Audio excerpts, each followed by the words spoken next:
तकदीर का लिखा गांव का छोटा सपना। गांव की पगडंडी पर सुबह की धूप छिटक रही थी।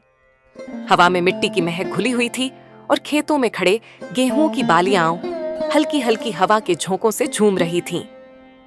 ये वही गांव था जहां जिंदगी सादगी से बहती थी, लेकिन लोगों के दिलों में किस्मत और तकदीर की बातें हमेशा गूंजती रहती थीं। इसी गांव के एक कोने में टूटी फूटी झोपड़ी में अरुण अपने माता पिता और छोटी बहन राधा के साथ रहता था। पिता हरि प्रसाद खेतों में मजदूरी करते थे।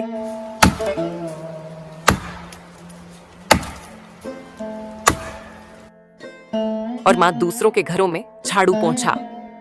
गरीबी की मार ने परिवार को सालों से झुकाए रखा था, मगर अरुण की आंखों में हमेशा एक चमक रहती थी, कुछ बड़ा करने का सपना। लेकिन गांव वालों की सोच बिल्कुल अलग थी। उनका मानना था कि इंसान की तकदीर जन्म के साथ तय हो जाती है। हरि प्रसाद, अरे भैया देखो, लड़के को पढ़ा लिखा के कोई फायदा नहीं है, क्योंकि तुम्हारा लड़का तो पढ़ लिख कर कुछ करेगा नहीं, उसको यही गांव में जीवन गुजारना है। फिर ये सब क्यों? किसी दिन बोलो कि आ जाए मेरे खेत में। अरे किसी दिन ही क्यों में, तो बोलता हूँ कल से ही भेज दो। अच्छी आमदनी हो जाएगा और खेती का काम भी सीख लेगा। यह सुनकर अरुण बहुत ही उदास हो जाता है और वहां से चला जाता है। ये बात अरुण रोज किसी न किसी से सुनता। अरुण को चोट लगती, मगर वह चुप रहता। किताबें उसका सहारा थीं।